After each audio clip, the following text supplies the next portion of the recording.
And pause the vice chair. Oh, okay.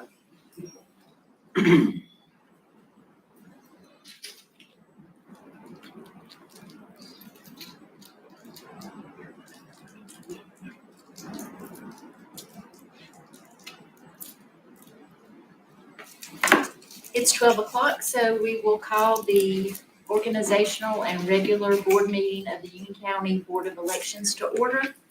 And Ms. Williams, if you will please stand, everyone, for the Pledge of Allegiance. I pledge allegiance to the flag of the United States of America and to the republic for which it stands, one nation, under God, indivisible, with liberty and justice for all. And we have new board members today that'll take the oath of office for the 2-year term, and the Honorable Judge Jonathan Perry will administer the oath of office. Judge Perry. Thanks, ma'am. Folks, I appreciate y'all letting me be here today. Gave me a chance to stretch. I've been sitting since 9:30 in our jury trial this morning, so I really appreciate that. And I believe we have a copy of the. Yes. And my understanding, folks, is I'm going to ask you individually to state your name, and then we'll read the oath that you're taking in unison. Y'all will put your left hand on the Bible, raise your right, and then start with Ms. Powers. Ms. Powers, if you'll state your name and then say, "I do." Allison Elizabeth Powers, I do. Christopher Duggan, I do. Sandra Williams. Shirley Cagle Boston. And if y'all will repeat after me, let me read it, and then I'll ask y'all to repeat it, all right? So if you'll state your name, state that you solemnly swear or affirm that you'll support the Constitution of the United States, that you'll be faithful and bear true allegiance to the state of North Carolina and to the constitutional powers and authorities which are or may be established for the government thereof, that you'll endeavor to support, maintain, and defend the Constitution of said state, not inconsistent with the Constitution of the United States, and that you'll well and truly execute the duties of the office of member of the Union County Board of Elections to the best of your knowledge and ability according to law, so help you God. Y'all read that now. I, Sandra Christopher Williams, Duggan, do solemnly swear or that I affirm will support. that I will support the Constitution of the United States, That I will be faithful and bear true allegiance to the state of North Carolina, and to the constitutional powers and authorities which are may be established for the government thereof, that I will endeavor to support, maintain, and defend the Constitution of said state, not inconsistent with the Constitution of the United States, and and that I will well and and truly truly execute the duties of the office of member of the Union County Board of Elections to the best of my knowledge and ability, according to the law, so help me God. Thank you all very much. Congratulations for satisfying your first challenge, which was to read that in unison. I think you did pretty well. I don't know Robert's Rules of Order that well, but can I have a point of personal privilege, Mr. Chair? You may. I just want to say, and I think it's been on my mind because of July 4th. Mr. Duggan, Ms. Powers knew I teach constitutional law, and I've done that for a number of years. And I indicated to the jurors last week in our jury trial that we had going on that the right to a jury is something that was really important to our foundation. And I want to echo that today. And that's actually why I read it out and then wanted y'all to read it out. Because one of the other things the founders really prized was participation. And I've seen enough over the years to know that you folks really facilitate the participation. And I want you to know on behalf of myself, and I'm sure everybody else in Union County, that we really appreciate y'all's willingness to get out there early and often, because I've seen you when I've been out on the poll sites early and often. And so I appreciate y'all's willingness to serve and take these oaths. Is that all? Thank you. Your Honor. Official duties entail? Thank you. Thank you. Take a moment and welcome you guys.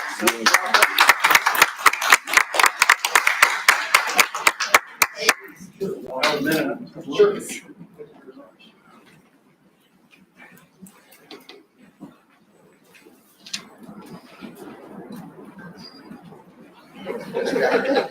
I can only zoom out so far.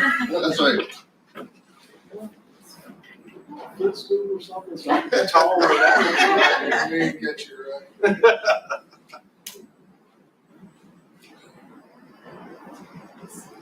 All right, thank you, guys. Thank Appreciate it. you. Thank you. Thank you, Judge. Appreciate it. Good luck. Thank you.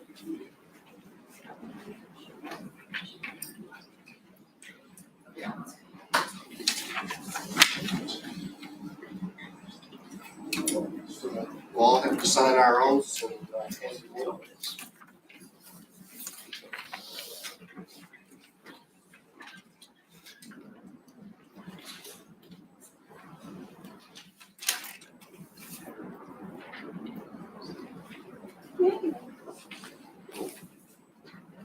Well, thank you all for being here today. I understand that we are short one member, but I'm sure that will be rectified in short order, so there's really no concern about that. We all have a copy of the agenda. Is there any additions or deletions to the agenda requested by any member of the board? Hearing none, can I have a motion to approve the agenda? I motion to approve the agenda. Motion made by Ms. Powers. Second. Second. Second by Ms. Williams. All in favor, say aye. Aye. Any opposed? I was unanimous, so. Next on the agenda is the election of a secretary. And we need a motion to elect a secretary of the board. I would make the motion if I could to nominate Ms. Williams as secretary. Sure, I'll accept. Are there any other comments? Wow. Okay, thank you very much for the title, okay. Are there any other nominations? Hearing none, can I have a motion to approve Ms. Williams as secretary? So moved. Do I have a second? I'll second. Ms. Williams, second. All in favor, say aye. Aye. Next one is an optional one. So we have the option as a board to elect a vice chair of the board. I have not been on this board previously. I rely on those members that were here previously on how they handled that. How did you handle having a vice chair or? I have been the vice chair. Well then, if all are in favor of having a vice chair of the board, can I have a motion to nominate a vice chair? Or at least a nomination? I will nominate Shirley to be the vice chair. There is a nomination on the table. Is there any other nominations for vice chair? Hearing none, can I have a motion to approve Shirley as chair or vice chair of the board? Okay. All right, Ms. Williams has made that motion. Is there a second? I'll second. Okay. All in favor, say aye.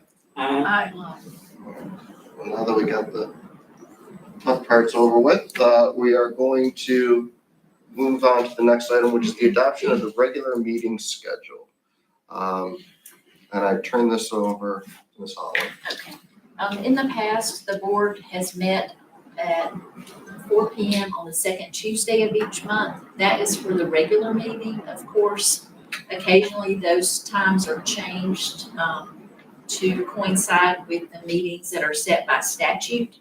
The board is not required to set a regular meeting schedule. You can, just like in August, statute sets August 19th as the meeting date where the board will appoint the precinct judges. You can't change that date, so that Tuesday, the 19th, will be the meeting in August. And We do have absentee by mail meetings that begin the 5th Tuesday before election, where the board will meet to approve the ballots that have been returned that were voted by mail. So depending on those times, we sometimes approve a resolution to change the times or add additional meeting dates. We probably won't for the municipal election. There's very few by-mail ballots that are turned in. But basically, you can set your monthly meeting at any time that you choose.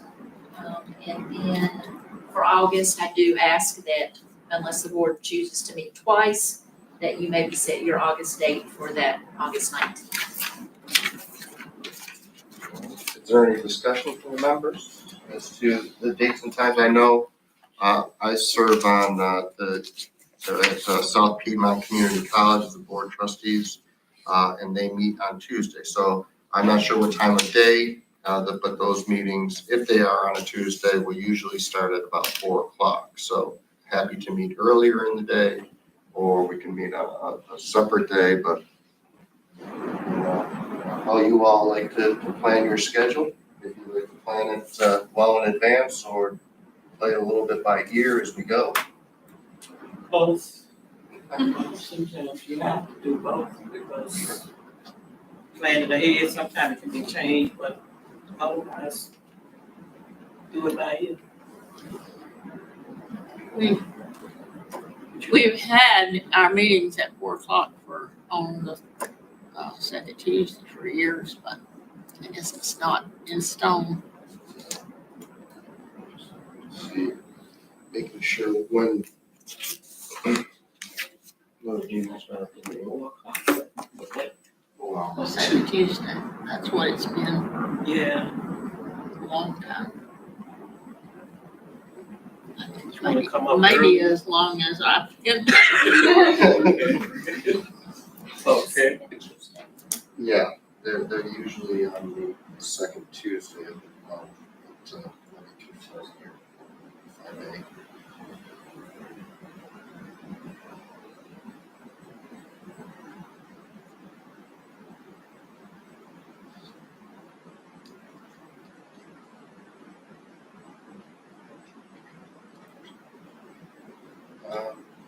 Looks like actually they were meeting on Mondays the most recently, so why don't we put it for Tuesday, same time, same place, as last time, so Tuesdays at 4 unless otherwise changed. Just the second Tuesday. Second Tuesday of the month.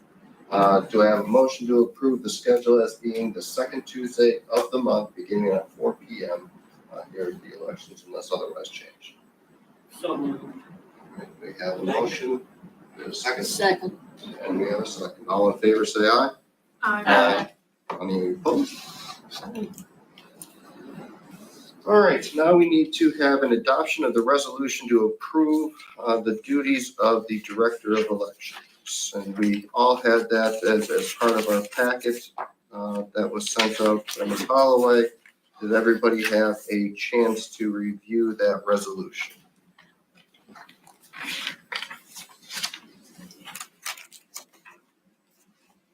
And by statute, the statutes give authority to the board to designate the normal duties of the office to the director and the staff, except for the quasi judicial duties. So these are by statute. There is an addition for the absentee by mail that the state board allowed us to do a few elections ago that gives staff the authority to go ahead and do some preparation, review of the container return envelopes for by mail and to duplicate the overseas ballots that are returned by email, military overseas. So that saves some time at the board section. So that's included as well. That worked. In the past, we have bipartisan teams that perform those duties. So it looks like in our packet, we had two resolutions. One is being the resolution to adopt the duties of the director, and the second being the duties of the director of elections. Are those two different Basically, the resolution just states that authority, and then the duties, is like an, supplemental document that, individually details the specific duties that's assigned. So I am going to ask for a vote on both documents separately if we could. So do I have a motion to approve the resolution to adopt the duties of the director?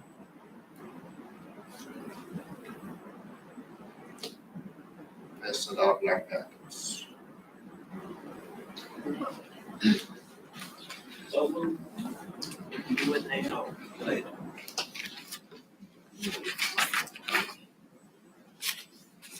So moved. Do I have a second? I'll second. All in favor, say aye. Aye. Any opposed? Then, do we all have a chance to look at the duties of the director of elections? Which sets out the specific duties that we are allowing the director and her staff to perform as part of the elections pursuant to the general statutes. Does anybody have any questions on those? May I have a motion to approve the duties of the director of elections? So moved. We have a motion, Ms. Williams, do I have a second? We have a second, all in favor say aye. Aye. Opposed? Now, the next item of business is the approval of the minutes. And I generally do not like to comment on those, especially since I was not part of those minutes. So those who are here, have you had a chance to review the minutes and are they accurate to your recollection? I have reviewed them as well, but again, I was not present for them. So is there any questions or any additions or deletions to the minutes of June 10th, 2025? I move we accept the minutes as written. Yes, ma'am. We have a motion to accept the minutes as written. Do we have a second? So We have a second. All in favor, say aye. Aye. Any opposed? All right, now we are on to public comment. Ms. Holloway, do we have any individuals signed up for public comment today? Did not, is there anyone that wished to speak? My name is John Powell, I'm a Monroe resident. I just say thank you all for serving. It's such an honor that y'all step up and do what needs to be done for our community. So that's my comment. Thank you. Thank you, sir. Anyone else? Hi, I'm Jen Sanders and I live in Waxhaw, and I wanted to also piggyback on what John said. Thank you for serving, thank you for being here, and remembering there are 250,000 residents in Union County, and so with a unified board, it makes all of our elections go smoothly, so I appreciate that. So thank you, and to the staff for all that you do behind the scenes that nobody really knows or understands, so thank you, everyone. Thank you. Any other comments? All right, hearing no other individuals who would like to offer any comments, I'll close the public comment period. Next item on the agenda is new business, and this is the early voting plan for the 2025 municipal elections. Yes, the early voting plan is due to the state by August 8th. And early voting for municipal elections is a little different as far as the sites than the primary and general elections. Each town chooses if they would like to offer early voting for municipal and by mail voting. All 13 municipalities have agreed to that in the past, and they are also offered the opportunity to open an additional site in their town. No town has requested that. When we budget, by statute, certain costs of the municipal election, since it's not countywide, are billed to the municipalities and they reimburse the county for those costs. So we send an estimate for one early voting site to the towns based on previous history of when that site was open, which is the one site upstairs in the Griffin Room. Statute requires for municipal elections that have early voting to have a site at our office or in lieu of site, which the state has approved. The Griffin Room and the library is our in lieu of site. It's a larger area for early voting with additional parking. And the minimum requirements is for that site to be open weekdays during our normal business hours, which are 8 to 5, and the last Saturday of early voting from 8 to 3. This time, we have 97,385 eligible voters for this election. As you know, the city of Monroe has moved their elections to even number of years. In the past, about half of the turnout in the Griffin Room was from the city of Monroe. We're still required to open that site. In the future, we will discuss with the municipalities after this election, get some data, who turned out. I kind of mentioned it to some of the mayors, but it seems like they probably want to continue to open that site in the future. If they choose not to, they have to give us 60 days notice to back out from the time early voting begins. So based on all that information, and historically, you can see, I also included the turnout from early voting, which has been between 2 and 3% for 2017, 19, 21, and 23. So around 2,000 to 3,000 voters at early voting. And again, that includes the city of Monroe, which is about half of that turnout. In 2023, our early voting schedule was Monday through Friday from 8 to 6 p.m. The board did add additional hour on weekdays past our closing time, office hours, and did not add an additional Saturday or Sunday for that voting. And for 2021 and 2023, those hours were Monday through Friday, 8 to 6, and the last Saturday only 8 to 3. So that does give additional days, additional hour on the weekdays. And then you have a kind of a worksheet that shows your options. Again, the staff recommends only opening the early voting site upstairs in the library. The towns have not budgeted for an additional site nor requested an additional site. So we recommend only opening the Griffin Room, and the weekday hours by statute are 8 to 5. The board can add to those. They could open earlier, they could stay open later. Staff recommends 8 to 6, and then the board can add additional Saturday hours. There's 3 Saturdays in early voting, the 18th, the 25th, and the last Saturday, November 1st, which is required to be open 8 to 3. We recommend that if you do open additional Saturdays, that you keep it at the same 8 to 3 hours to avoid confusion. And then there's 2 Sundays that are optional, October 19th and 26th, if the board chooses to add Sunday hours. You may want to vote on those. I don't know if you want to vote on them separately, if you want to vote on the site, the weekday, the weekend hours, or if you want to make one motion for the whole time period in the site. And again, the board can add any more days, weekend days, or hours that you choose to. If it's not a unanimous vote, the majority plan is sent to the board, and then someone could recommend another additional plan. It would go to the state board, and the state board would review those plans and decide on when we would be open, if it's not unanimous here today. Question. This says 8 AM to 5 PM. I thought you said 8 to 6. Is that, By statute, it's required to be open during our office hours, which is 8 to 5. In the past, the board has kept it open an additional hour, so maybe some people that are working in town can come and vote after work. But 5 is the minimum requirement. And as far as voting on the site, you're just talking about the Griffin Room? Yes.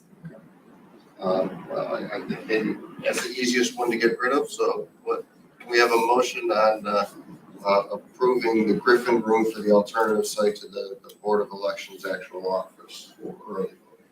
I'll make that motion that we vote at the Griffin Room. Do we have a second? second? Okay, all those in favor, say aye. Aye. All right, the next one is going to be, why don't we take it one at a time if we could? So the hours that are set forth for the early voting between October 16th and November 1st during the weekday, Monday through Friday, 8 AM to 5 PM. We had a recommendation by staff that we have those hours from 8 AM to 6 PM. Is there any discussion on the timeframe here, or do I have a motion in any manner for either 8 to 5, 8 to 6, or some other time?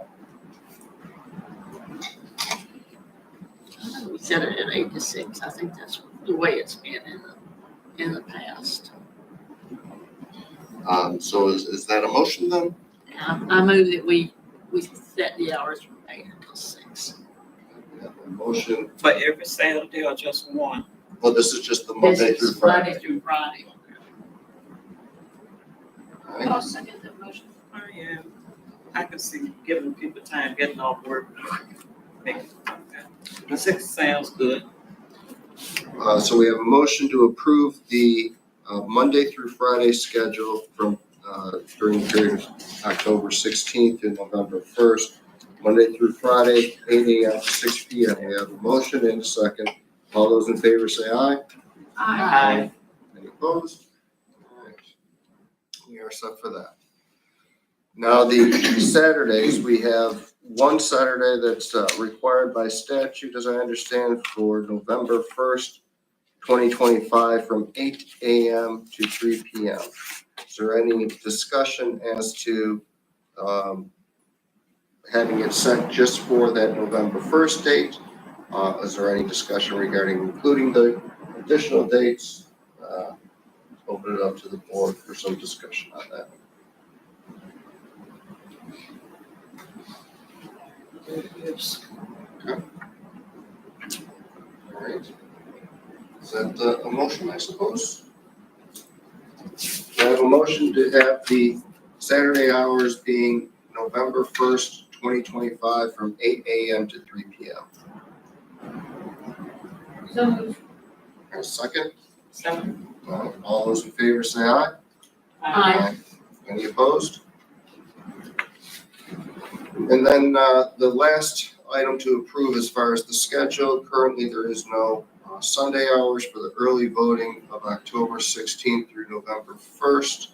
Is there any discussion on that, or do I have a motion to approve any additional hours for a Sunday, or continue to have it as no hours for Sunday voting during the early voting?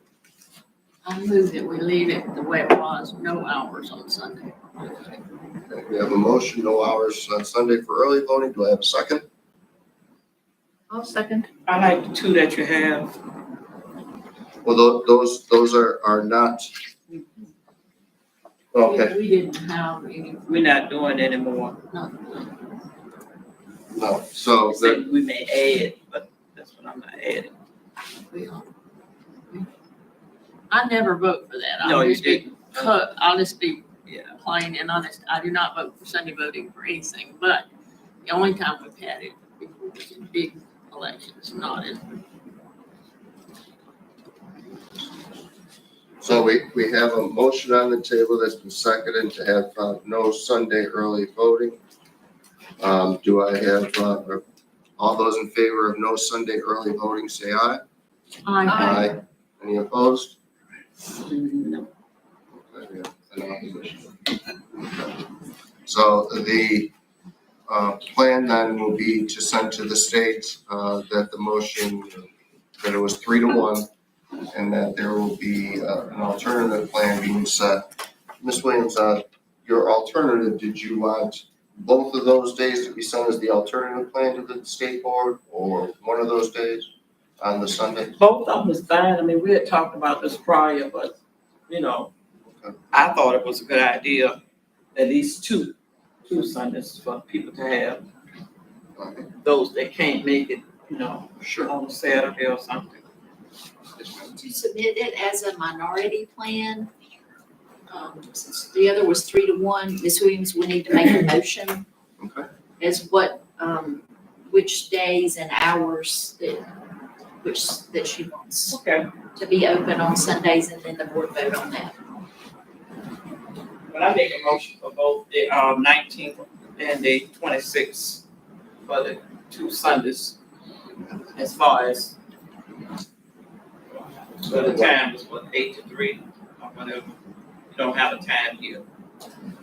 That's the board's choice. So So you can set the time. What We time? can, or either we can leave for 8 to 3 or 8 to 1 or whatever. 3, all right, yeah, 8 to 3. So you want both Sundays open 8 to 3. Okay, that's fine. I mean, I'm asking. I'm saying, yeah, that's fine. Yeah. I'm just trying to be clear. Thank you. Yeah. so the motion, Ms. Williams, is to have Sunday voting from 8 to 3 on both October 19th and October 25th. Is there a second to that motion?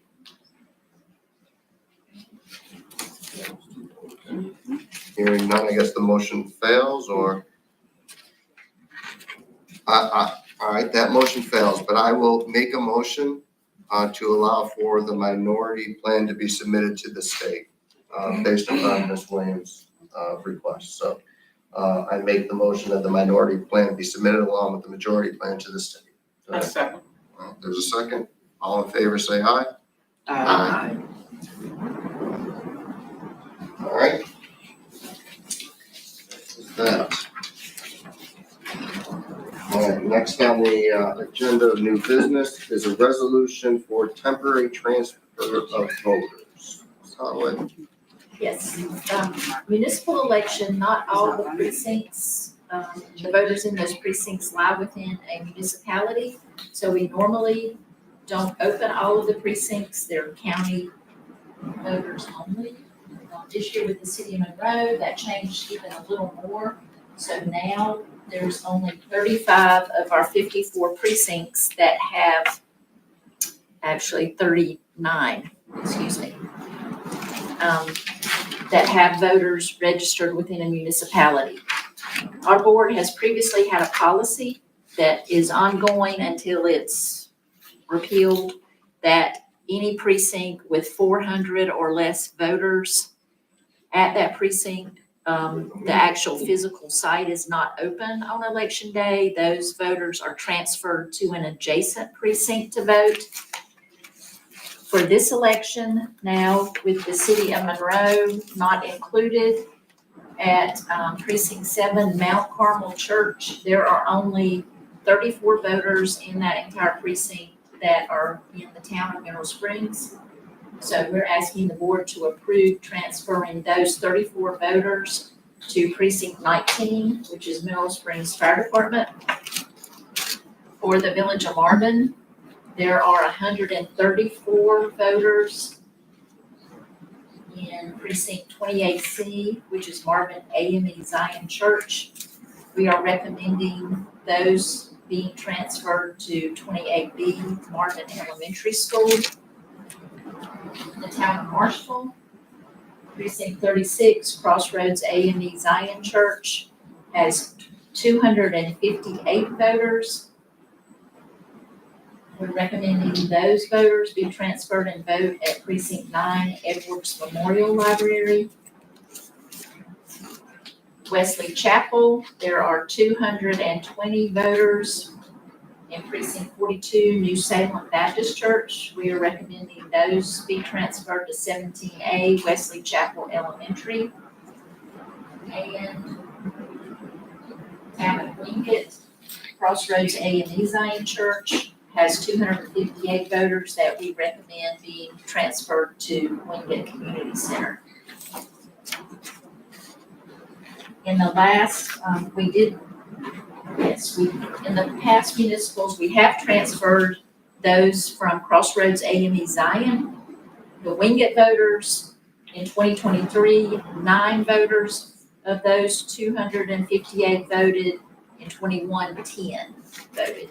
We have to, you'll see the sheet, if the board does approve the transfer, it goes to the State Board of Elections for approval as well. And then the statute requires us to put an advertisement in the newspaper. If we pass this resolution, the whole resolution will be published in the local newspaper. We have to post a copy at the courthouse in our lobby. We have to mail a copy of the resolution to the chairman of the 4 political parties. And we have to mail a notice, a letter, or a card to every voter that is transferred to let them know for this election only, they will be voting at a different site.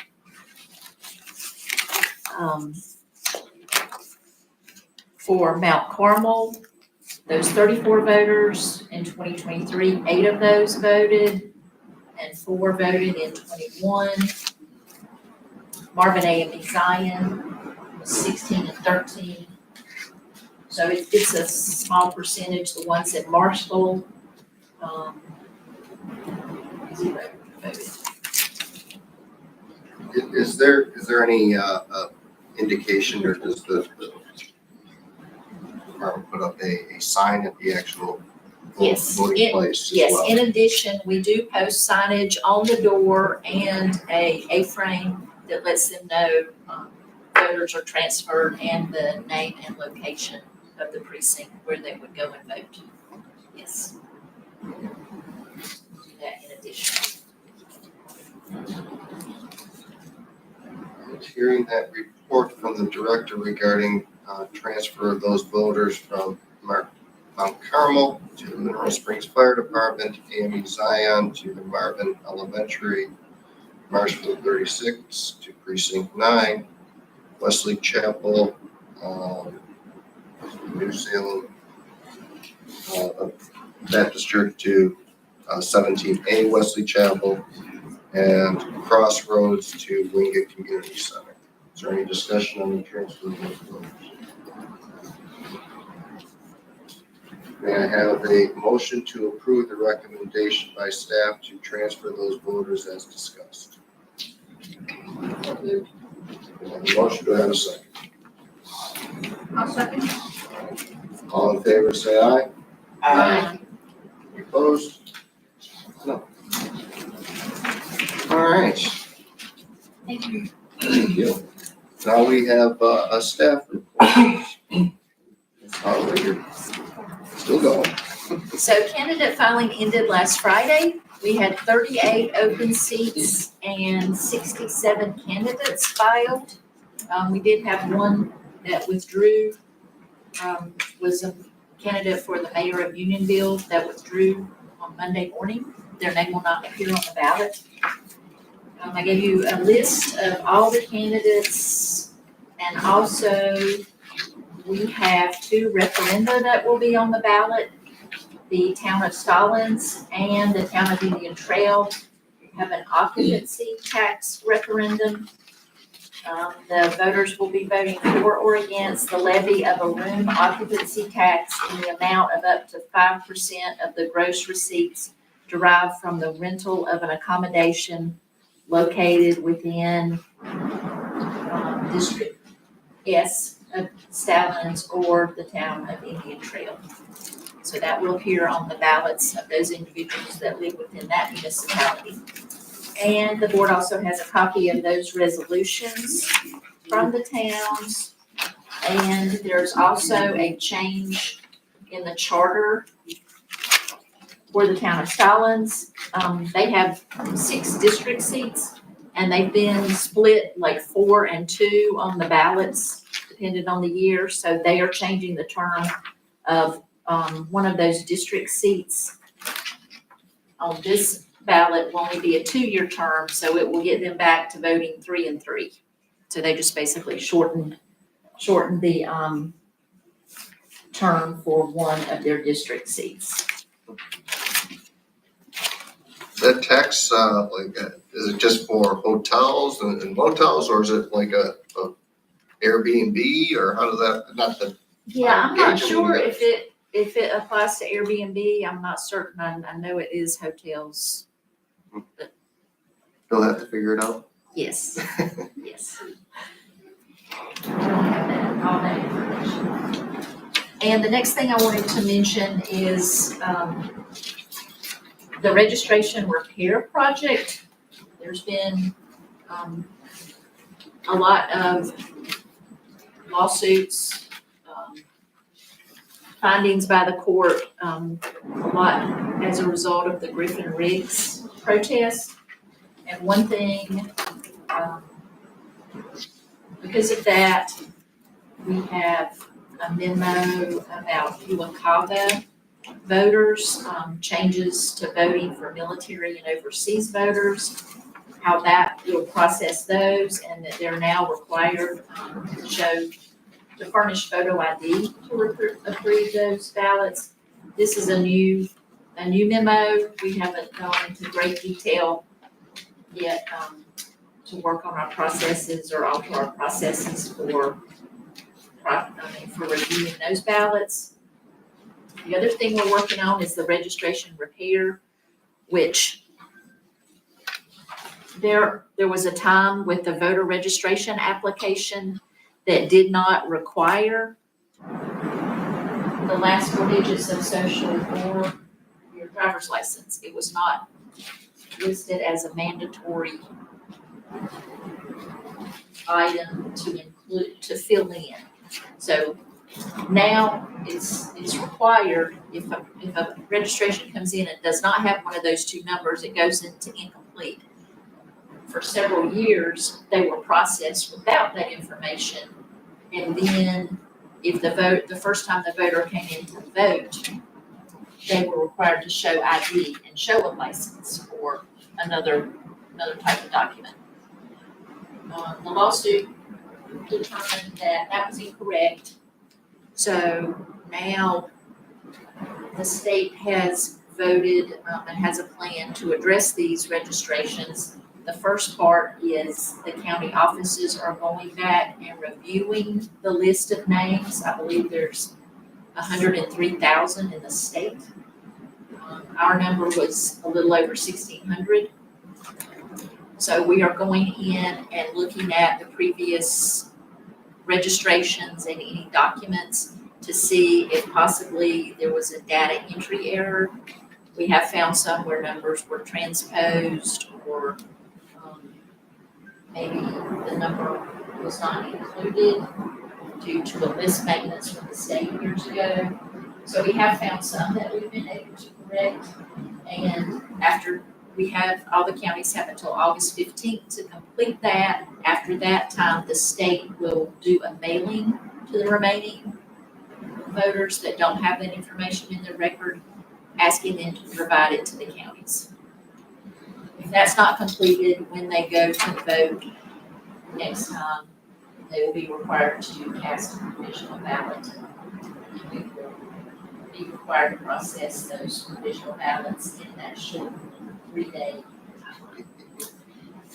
Good luck. But we are working on that and So the notice have a to, good outcome so far. the notice to the voter comes through the state, not the county. The state, yes, the new executive director stated that that was an error on the state's part with the because they edit and print that voter registration form.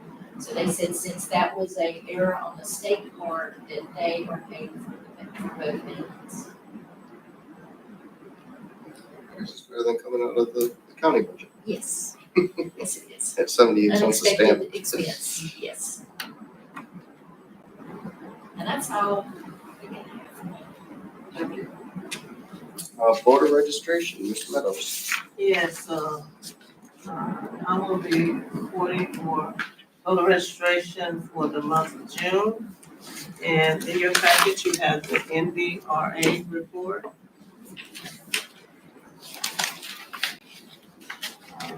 As of June 30th, we had a total of 177,104 registrations.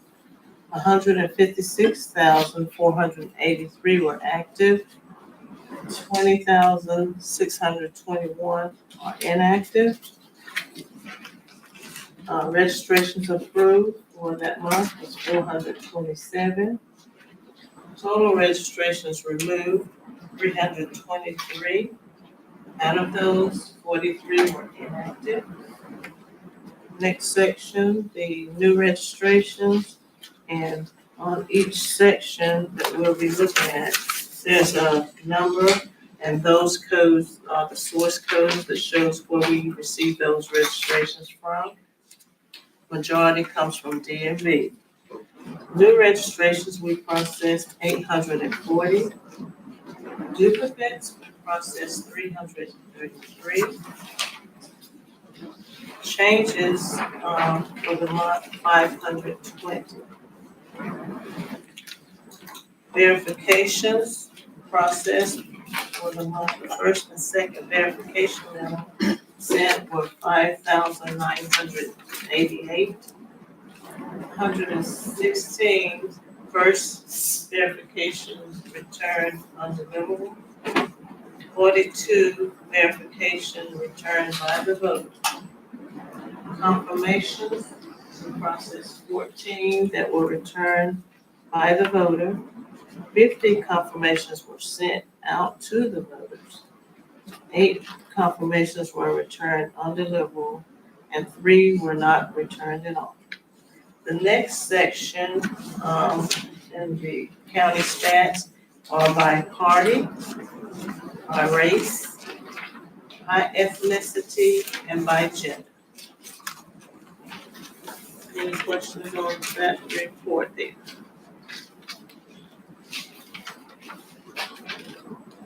Okay.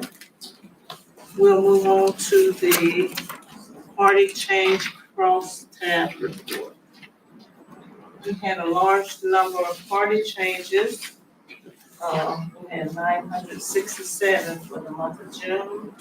And that was due to the meeting that the state board had, or the parties were no longer recognized in North Carolina, which are the Constitution, No Labels, Justice for All, and the We the People Party are no longer recognized. So the state on Tuesday, June the 24th, sent out cards or put in each county Q, verification card Q. They sent those to us, and we send out cards to voters in those parties with unaffiliated, so that they could send us back with the party of their choice. So, and on that report, on the left is the original party that they were, and going across the new parties. For example, the Constitution is no longer party, so 15 went unaffiliated, and so forth and so on. The report on each party, but you can look at it, and this large amount was due to the state, trying to get those parties or unrecognized parties a card so that they can choose a party. Next in the packet is the statistical report, and that's for your information. Since the last meeting, we've gained 438 registrations, so we're still growing. Our county is really growing. Okay, also in the packet for registration is the NCOA mailings. The NCOA is the National Change of Address. That's a list maintenance, task that each county in the state does twice a year, January and July. This year we did it in March because of the list maintenance after the presidential election. So we did it March 17th. We sent out 1,506 mailings. And from that mailing, we received 2 back with a forwarding address that we sent another card. Then we received 24 without a forwarding address. 59 moved to within the state of North Carolina. 141 moved out of the state of North Carolina. 124 moved within Union County. And 1, we received a card back from a near relative, letting us know that one of their relatives or the voter had passed away. So we received out of the 1,506, 351 cards. Any questions? This is a task, like I said, a list maintenance project or task that we have to do. And each county in the state have to do it twice a year. Any questions? Do you always get that kind of proportional response back? Is that Yes, normal? and they dwindle. A lot of time I hear, voters call us back and say, I got a card to update my address, but we were in the process of moving and I, lost it. So we'll instruct them to get registered to vote, or I'll send them a registration, or if they've updated their license or whatever, they can do it that way. Registered. Any other questions for Ms. Meadows? Thank you, Madam. Yes. We'll move on to financial report, Ms. Reyes. So in your documents, you have 2 budget reports. Our fiscal years, always begins on July 1st. It runs from July 1st through June 30th of the following year. This budget just passed back in June, so the budget that you have are the starting numbers for July. We spent some money, but it's not reported on this budget year. On this budget report.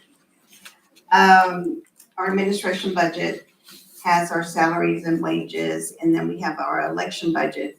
And this is the budget that we use for all of our expenses for elections. We did get funding for the municipal elections and the March primary. As Krista mentioned, we will be invoicing the municipality so that we can get reimbursed for the expenses for the November elections. Let's see. The election budget, we do get funding for the staff overtime, the delivery to all the different precincts, the part-time seasonal staff, the purchase of ballots, any voting equipment expenses that we may have. All of that comes out of the election budget. Next month, we'll get a new budget report, and that'll reflect all of our purchases for this month, for the month of July. We do all of our most of our purchases using a credit card. So it's always going to be like a month behind as they get posted by finance.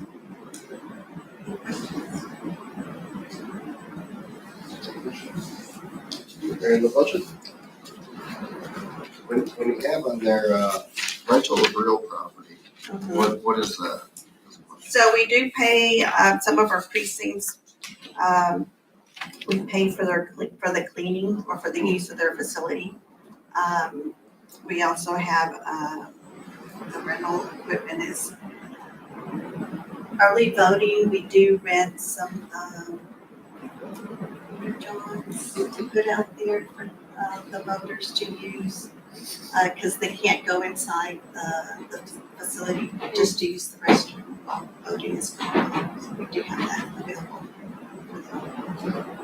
Not only primary, but your Early voting, yeah, and that'll be in March.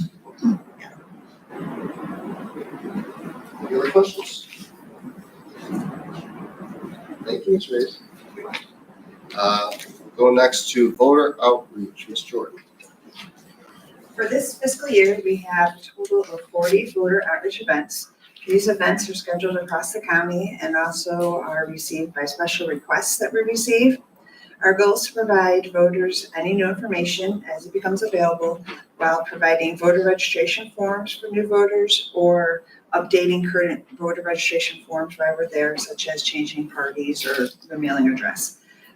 We also provide access to ADA equipment and obtaining voter IDs, and while striving to recruit election officials and student officials to work election day and early.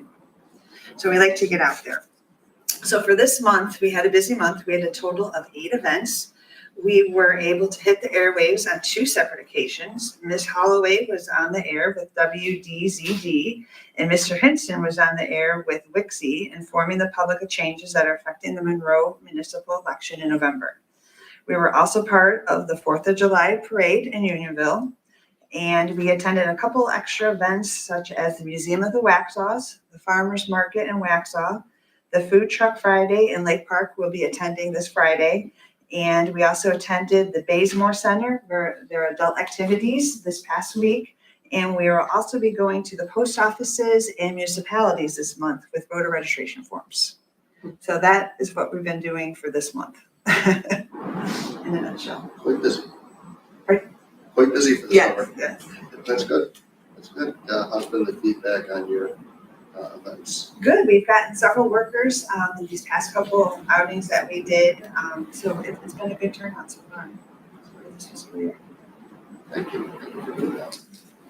Anybody have any questions for Ms. Jordan? Thank you. I guess we're now on to general discussion. I'm assuming it has to do with elections, the general discussion, not just general discussion overall, but anybody have anything for the good of the order? I will take a point of privilege and thank you all for being here. I look forward to working with you all and learning from you all. I know you have been on this board for some time and know the ins and outs of it, so I will be relying upon your vast knowledge to assist me in my duties. Yes, and I appreciate the staff. I know I've been involved in some of the recounts in the past and those types of things, so I know that Union County is a strong county by its staff and the way you all follow the elections. There's never a question in my mind as to the elections that come out of this county. So I thank you all. Anything else? Hearing none, can I get a motion to adjourn? So moved. Second? Just second, please. Well, I was going to second, but okay. Well, we'll have a second. Then. All in favor, say aye. Aye. All right, this meeting is adjourned. Thank you. You have a light lunch?